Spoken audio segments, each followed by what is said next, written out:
বিশ্বলি শাহসুফি হজরত কেবলাজান হুজুর সাহেবের লিখিত বিশ্ব জাকির মঞ্জিল পরিচালনা পদ্ধতি নামক পবিত্র নসিহত শরীফের মধ্যে পবিত্র ঈদুল আজহা বা কোরবানি ঈদের তাৎপর্য ও গুরুত্ব সম্পর্কে এক বিশাল আলোচনা তিনি লিপিবদ্ধ করেছেন। সেই পরিপূর্ণ আলোচনার অর্ধ অংশ আজকের এই ভিডিওতে আপনারা শুনতে পাবেন এবং পরবর্তী আলোচনাটি পরবর্তী এক ভিডিওতে আপনাদের শোনানো হবে। তাই অনুরোধ থাকবে খুবই মহব্বতের সাথে দিল এবং মন নরম করে কথাগুলো শ্রবণ করিবেন, তাতে ফয়েজ ও বরকত দুটোই হাসিল করতে পারবেন। বিসমিল্লাহির রহমানির রহিম। আল্লাহুম্মা সাল্লি আলা সাইয়্যিদিনা মুহাম্মাদি ওয়াসিলাতিলাইকা ওয়ালিহি ওয়াসাল্লিম। ঈদ মুসলিম জাতির দুইটি উৎসবের নাম, একটি ঈদুল ফিতর এবং অপরটি ঈদুল আজহা। ঈদুল ফিতরের তাৎপর্য সম্পর্কে আলোচনা করা হয়েছে। এই অধ্যায় ঈদুল আজহার তাৎপর্য ও জিলহজ মাসের গুরুত্ব সম্পর্কে আলোচনা করিতেছি। ঈদুল আজহা অর্থ কোরবানির উৎসব। ইহা ঈদুল কুরবা বা ঈদুল নাহর নামেও অভিহিত। কোরবানি কি? মহান খোদা তাআলার সন্তুষ্টি লাভের উদ্দেশ্যে আল্লাহর নামে নির্দিষ্ট দিনে নির্দিষ্ট নিয়মে পশু জবাই করাই কোরবানি। মূলে আছে উজুহিয়া শব্দ, যাহার অর্থ উৎসর্গিত পশু, অর্থাৎ যেসব পশু আল্লাহর নামে উৎসর্গ করা হয়। কোরবানি অনুষ্ঠিত হয় 10 জিলহজ, যেই দিন মিনা উপকৃতয় হাজিগণ কোরবানি করেন, এবং তত পরবর্তী 2 দিনে মতান্তরে 3 দিনে। কোরবানি উৎসব উদযাপনের মূলে আছে হজরত ইব্রাহিম আলাইহিসসালামের কোরবানির আদর্শ স্মরণ ও অনুসরণ। আজ হইতে 5000 বৎসর পূর্বের কথা। স্বপ্নে প্রত্যাদিষ্ট হয়ে আল্লাহর বন্ধু হজরত ইব্রাহিম খলিলুল্লাহ আলাইহিসসালাম এই দিনে মিনা প্রান্তরে নিজ প্রান্তিক পুত্রের গলায় ছুরি চালাইয়াছিলেন। হজরত ইব্রাহিম আলাইহিসসালাম 165 বৎসর জীবিত ছিলেন। 85 বৎসর পর্যন্ত তিনি নিঃসন্তান ছিলেন। অতঃপর আল্লাহ তাআলার নিকট তিনি সন্তানের জন্য দোয়া করেন। আল্লাহ তাহার দোয়া কবুল করেন। তিনি একটি সুন্দর ফুটফুটে পুত্র সন্তান লাভ করেন, যাহার নাম রাখেন ইসমাইল। ইসমাইল আলাইহিসসালাম ধীরে ধীরে বড় হইতে থাকেন। ইব্রাহিম আলাইহিসসালামের দিলে পুত্রের মহাব্বত পয়দা হয়। পুত্র যেন তাহার দিলের কিয়াংশ দখল করিয়া নেয়। কিন্তু আল্লাহর প্রেমিক তো আল্লাহ ব্যতীত অন্য কাহাকেও ভালোবাসতে পারেন না। যদিও কখনো আল্লাহ ছাড়া অন্যের প্রতি কিঞ্চিত মহাব্বত দিলে পয়দা হয়, তবু আল্লাহ তাহাকে ছাড়েন না। হজরত ইব্রাহিমের দিলে পুত্র ইসমাইল আসন পাতিয়াছে। ইব্রাহিম আলাইহিসসালাম তদীয় পুত্রকে নিজ প্রান্তিক অপেক্ষায় ভালোবাসিতেন। আল্লাহ পাক তাই সিদ্ধান্ত নেন হজরত ইব্রাহিম আলাইহিসসালামকে পরীক্ষা করার। একদা নিশীতে স্বপ্নযোগে হজরত ইব্রাহিম আলাইহিসসালামকে আদেশ দেওয়া হয়, হে ইব্রাহিম, তুমি তোমার প্রাণপ্রিয় পুত্র ইসমাইলকে স্বহস্তে জবেহ করো। পুত্রের মহব্বত দিলে পয়দা হইলেও তিনি তো ছিলেন আল্লাহ প্রেমিক, আল্লাহর পূর্ণ অনুগত ও সমপিত্ত বান্দা। তাই আল্লাহর নির্দেশে তাহার মধ্যে না কোনো ভয় দেখা গেল, না কোনো উৎকণ্ঠার সৃষ্টি হইল। তিনি পুত্রকে কোরবানি করিতে সিদ্ধান্ত লইলেন এবং পুত্রের নিকট আল্লাহর নিকট হইতে প্রাপ্ত প্রত্যাদেশ সম্পর্কে অভিহিত করিলেন। পুত্র নিবেদিত প্রাণ খোদা রাস্তায় কোরবানির কথা শুনিয়া পুত্র ইসমাইলের দিলে খোদা প্রেমে যেন উতলিয়া উঠিল। তিনি তৎক্ষণাৎ পিতা হজরত ইব্রাহিম আলাইহিসসালামের নিকট আল্লাহর রাস্তায় নিজেকে উৎসর্গ করার সম্মতি ব্যক্ত করিলেন। পিতা পুত্র খোদা প্রেমের অগ্নি পরীক্ষায় অবতীর্ণ হইলেন। পাক কালামে এই অপূর্ব ঘটনার বিবরণ নিম্নরূপে সন্নিবেশিত হইয়াছে। হজরত ইব্রাহিম আলাইহিসসালাম যখন বলিলেন, হে আমার প্রান্তিক পুত্র, আমি স্বপ্ন দেখিয়াছি যে আমি তোমাকে জবেহ করিতেছি, এই সম্পর্কে তোমার কি অভিমত? কিশোর ইসমাইল আলাইহিসসালাম জবাব দিলেন, হে আমার পিতা, আল্লাহর আদেশ আপনি বিনা দ্বিধায় পালন করুন। আমাকে ইনশাআল্লাহ ধৈর্যশীলদের অন্তর্ভুক্ত পাইবেন। সূরা সাফফাত আয়াত নং 102। আল্লাহর খলিল হজরত ইব্রাহিম আলাইহিসসালাম অতঃপর নিজ পুত্র ইসমাইলকে লইয়া মিনা উপকৃতায় যাইয়া তথায় পুত্রকে মাটিতে শোয়াইলেন। অতঃপর পুত্রের কোমল কণ্ঠনালীতে দাঁড়ালো ছুরি চালনা করিতে লাগিলেন। প্রেমাস্পদে মাসুকের জন্য প্রেমিকের এমন অপূর্ব নজরানা প্রদানের দৃষ্টান্ত ইতিপূর্বে কেহ দেখিয়াছে কি? আল্লাহ তাআলা হজরত ইব্রাহিম আলাইসাল্লামের কোরবানি কবুল করিলেন এবং পুত্রকে ফেরত দিলেন। পুত্রের স্থলে কোরবানির জন্য একটি বেহেশতি দুম্বা পাঠাইয়া দিলেন। পাক কালামে প্রকাশ, আল্লাহ তাআলা বলেন, অতঃপর যখন হজরত ইব্রাহিম আলাইসাল্লাম ও ইসমাইল আলাইসাল্লাম আল্লাহ তাআলার নিকট আত্মসমর্পণ করিলেন এবং ইব্রাহিম আলাইসাল্লাম ইসমাইল আলাইসাল্লামকে জবেহ করার জন্য অবনত মস্তকে মাটিতে শোয়াইলেন, তখন আমি আহ্বান করিলাম, হে ইব্রাহিম, তুমি অবশ্যই তোমার স্বপ্নের সত্যতা প্রমাণ করিয়াছ। নিশ্চয় আমি এইভাবেই নেককার লোকদের প্রতিফল দিয়া থাকি। নিশ্চয় ইহা স্পষ্ট মহান পরীক্ষা। ইসমাইলের কোরবানি স্থলে আমি এক মহান কোরবানি দান করিয়াছি। অনাগত ভবিষ্যতে এই পৃথিবীতে আগমনকারীদের জন্য এই ঘটনাকে স্মরণ করার জন্য বাস্তব ব্যবস্থা গ্রহণ করিয়াছি। অতএব শান্তি বর্ষিত হোক ইব্রাহিম আলাইসাল্লামের উপর। সূরা সাফফাত আয়াত নং 103 থেকে 109। হজরত ইব্রাহিম আলাইসাল্লাম প্রেম পরীক্ষায় উত্তীর্ণ হইলেন। আল্লাহ পাক তাহাকে খলিল উপাধিতে বসিত করিলেন। প্রেমাস্পদের নির্দেশে নিজ হাতে পুত্র কুরবানির যে অপূর্ব অনুপম দৃষ্টান্ত তিনি স্থাপন করিলেন, সেই অপূর্ব কর্মকাণ্ড, ত্যাগ, উৎসর্গ ও আনুগত্যের ঘটনাকে স্মরণীয় করার জন্য আল্লাহ তাআলা এক চমৎকার ব্যবস্থা গ্রহণ করিলেন। হজরত ইব্রাহিম আলাইসাল্লামের বংশধর আখেরি নবী হজরত মুহাম্মদ সাল্লাল্লাহু আলাইহি সাল্লামকে কোরবানির আদেশ দিলেন এবং তদসঙ্গে উম্মতে মুহাম্মদীকে কোরবানির উৎসব পালনের তাগিদ দিলেন। আল্লাহ তাআলা রাসূল পাক সাল্লাল্লাহু আলাইহি সাল্লামকে উদ্দেশ্য করিয়া বলিলেন, আমি আপনাকে বহু কল্যাণ দান করিয়াছি, অতএব আপনি নামাজ পড়ুন এবং কোরবানি করুন। সূরা কাউসার। উম্মতে মুহাম্মদীর উপর কোরবানি করার নির্দেশ আসিয়াছে। উম্মতে মুহাম্মদী ছাড়াও অন্যান্য উম্মতের উপর ইহা প্রবর্তিত হইয়াছিল। আল্লাহ পাক বলেন, আমি নির্ধারণ করিয়াছি প্রত্যেক উম্মতের জন্য কোরবানির নিয়ম, যাহাতে তাহারা আল্লাহর নাম স্মরণ করে গৃহপালিত চতুর্থপদ পশুর উপর। সূরা হজ আয়াত নং 34।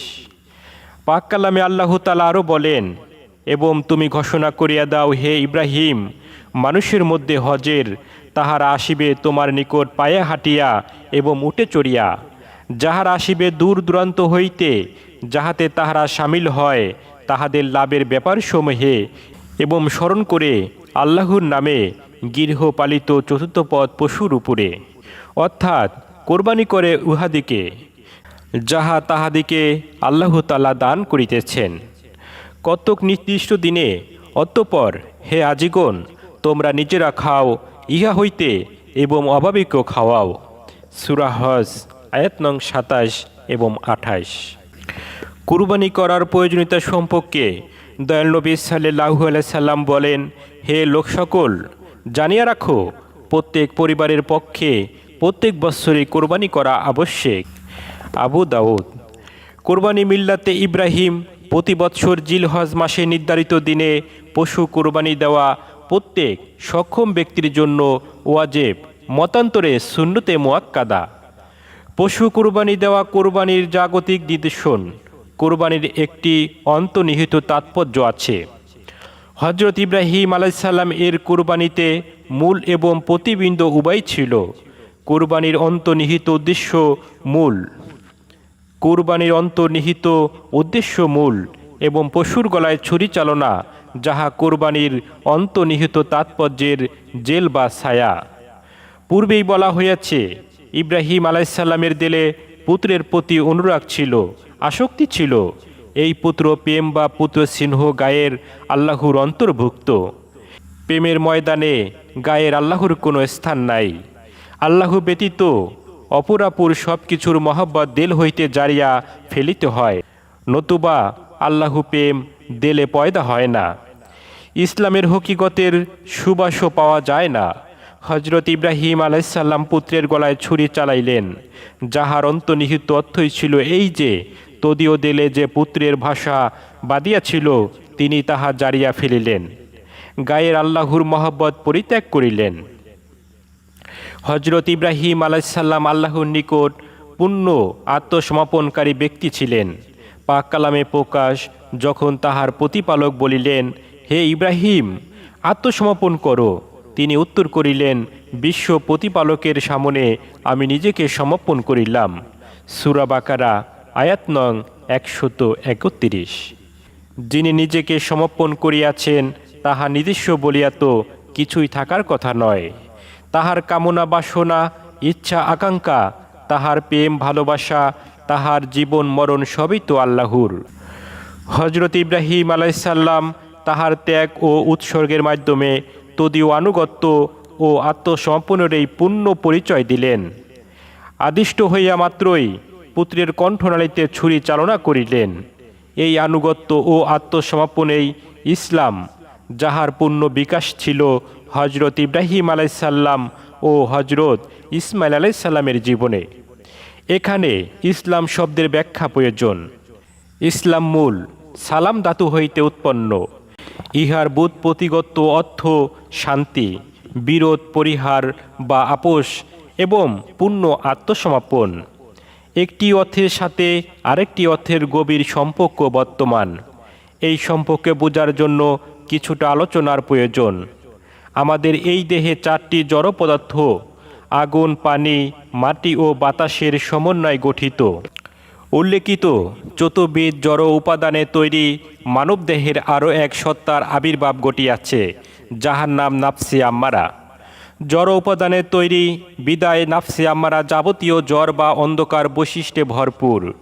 যাবতীয় কুচিন্তা ও কুকর্ম নাফস হইতে উৎপত্তি।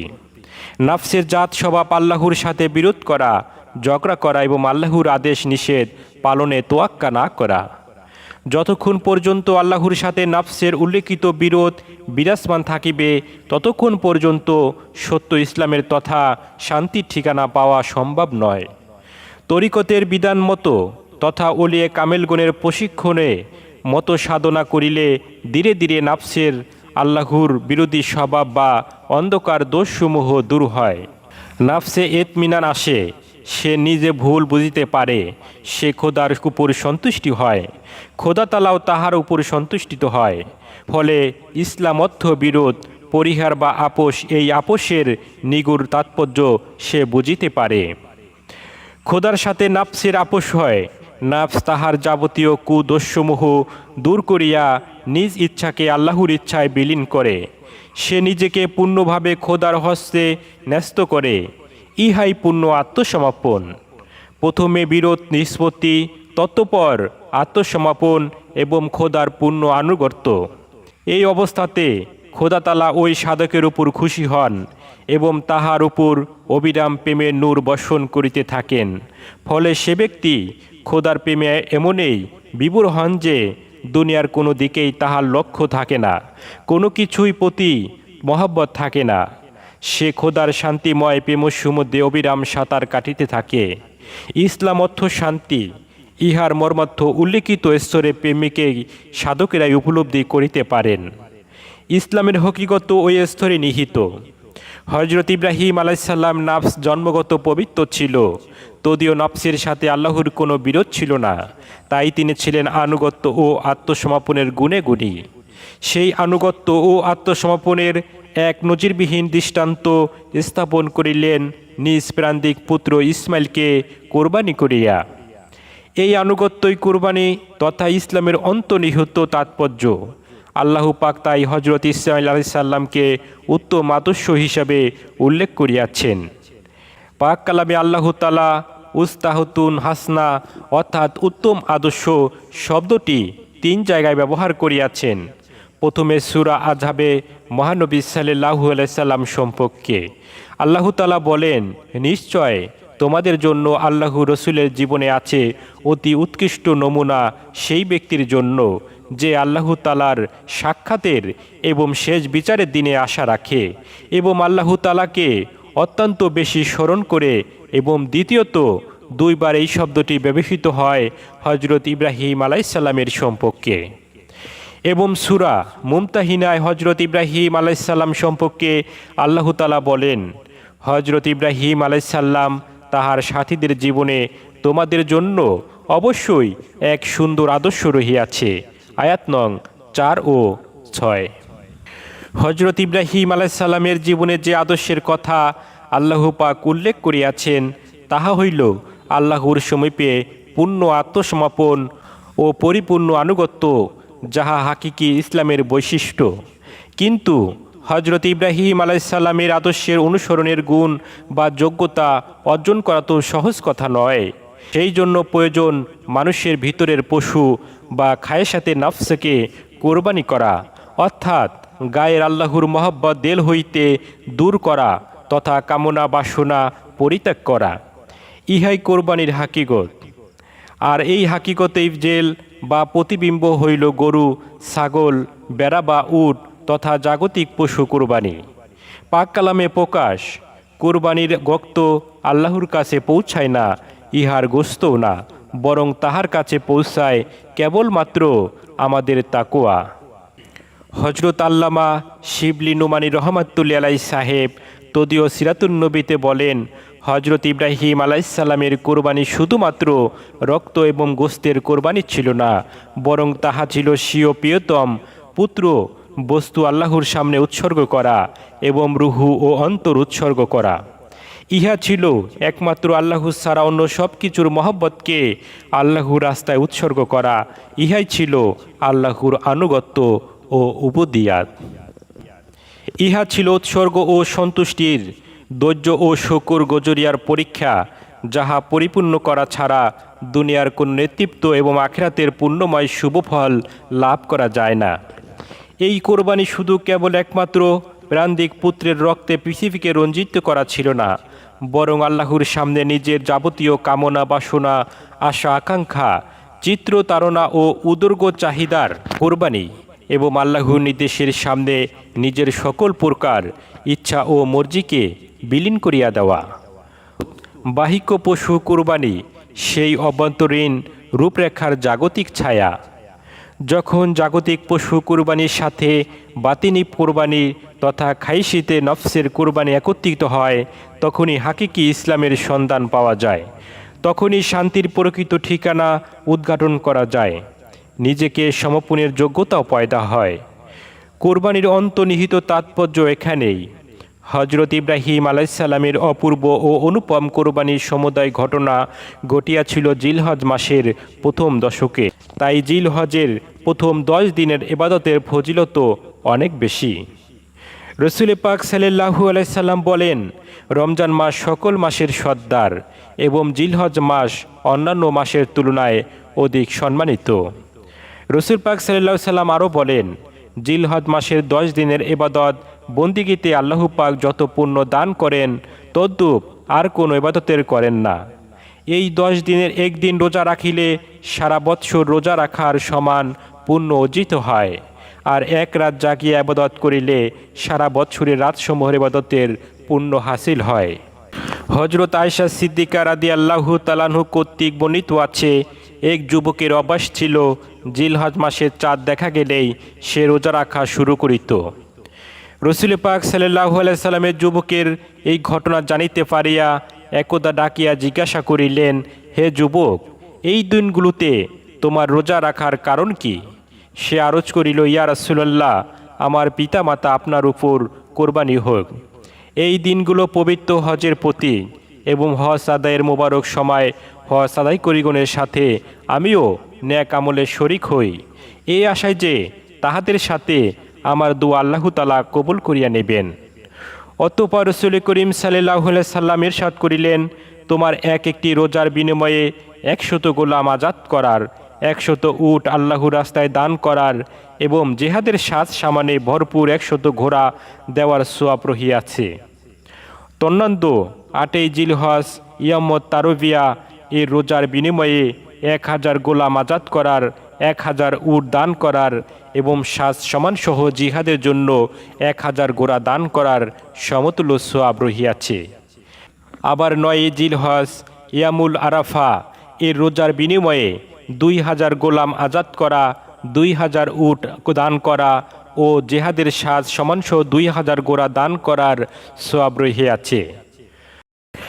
সম্মানিত শ্রবণকারী ভাই ও ভগ্নীকুণ সকল, বিশ্বলি কেবলাজান হুজুর সাহেবের লিখিত বিশ্ব জাকির মঞ্জিল পরিচালনা পদ্ধতি নামক পবিত্র নসিহত শরীফের মধ্যে পবিত্র ঈদ উল আজহা বা পবিত্র কোরবানি ঈদের তাৎপর্য ও গুরুত্বপূর্ণ সম্পর্কে এক বিশাল আলোচনা রয়েছে। সেখান থেকে অদ্য আলোচনা আপনারা এখন শুনলেন এবং বাকি আলোচনাটি পরবর্তী ভিডিওতে অতি শীঘ্রই আপনারা শুনতে পাবেন। তাই সর্বদা আমাদের সাথে সংযোগ থাকেন। যদি নতুন হয়ে থাকেন চ্যানেলটি সাবস্ক্রাইব করবেন এবং ভিডিওগুলো শেয়ার করে আরও 10 ভাইকে দেখার এবং শোনার সুযোগ করে দিবেন। আমার এই বলার মধ্যে যদি কোনো ভুল ত্রুটি হয়ে থাকে অবশ্যই কেবলাজান হুজুর সাহেবের খাতিরে আমাকে ক্ষমা করে দিবেন। আপনাদের সকলের সুস্থতা ও সুন্দর কামনা করে এখানে শেষ করলাম। আসসালামু আলাইকুম রহমতুল্লাহি ওয়া বারাকাতুহু।